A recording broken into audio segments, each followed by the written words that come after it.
La forte mobilisation que nous observons aujourd'hui n'est pas le fruit du hasard. Elle est l'expression claire, lucide et responsable d'un engagement collectif autour d'un leadership éprouvé, d'une vision assumée et d'un bilan solide.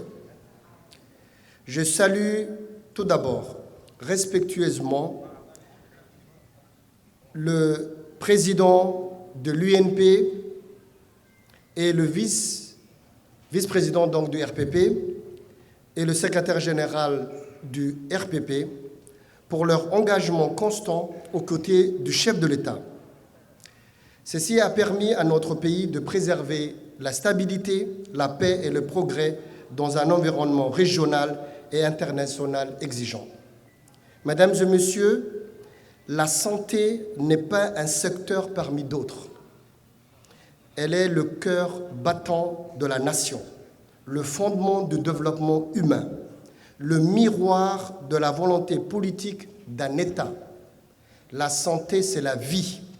Comme l'eau, c'est la vie, la santé, c'est la vie.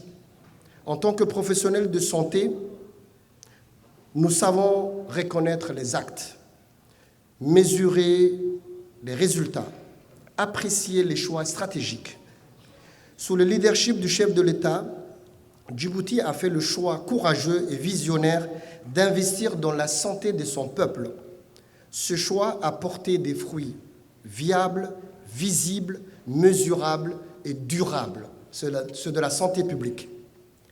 Durant son précédent mandat, des progrès considérables ont été réalisés dans le développement des infrastructures sanitaires, la modernisation des équipements médicaux et l'adaptation de notre système de santé aux réalités épidémiologiques nationales et régionales.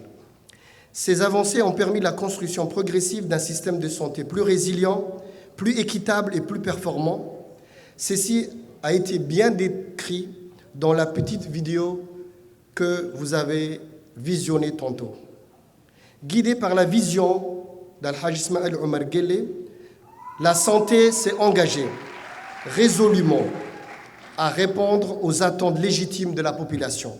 Le renforcement des ressources humaines en santé a été érigé en priorité nationale. Recrutement, formation, spécialisation, valorisation des compétences ont été conduits de manière cohérente et continue. Mesdames et messieurs, visionnaires et audacieux, le chef de l'État a très tôt compris que l'avenir de notre pays passe par la maîtrise de son destin médical.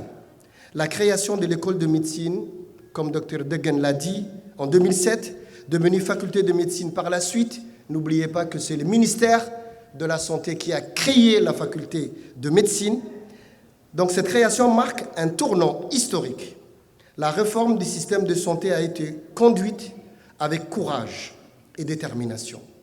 La création du centre hospitalo-universitaire de Djibouti, le CHU, qui regroupe 5 structures hospitalières, a permis d'élever le niveau de soins, de moderniser petit à petit les plateaux techniques et de renforcer la formation et la recherche médicale.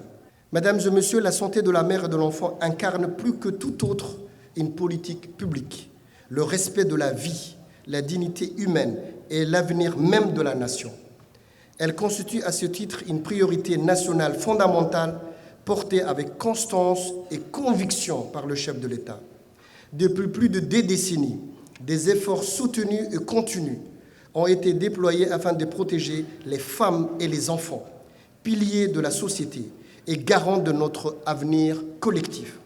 Ces politiques volontaristes ont permis de passer, et c'est rare, je vous donne ici des chiffres, de 530 à 190 pour 100 000 naissances vivantes la mortalité maternelle.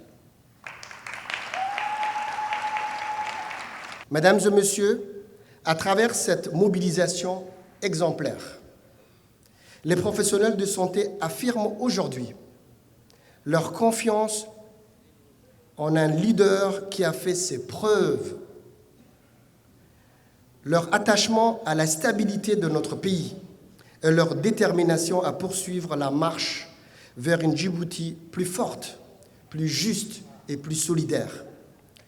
Ce soutien que vous avez fait la démonstration ce matin, et ce n'est pas seulement ici, les professionnels de santé sont en train de montrer leur soutien, pas seulement ici au Palais du Peuple, mais en même temps sur l'ensemble du territoire. Les mêmes manifestations se passent à Tadjoura, à Dikil, à Ali Sabié, à Obok et à Arta.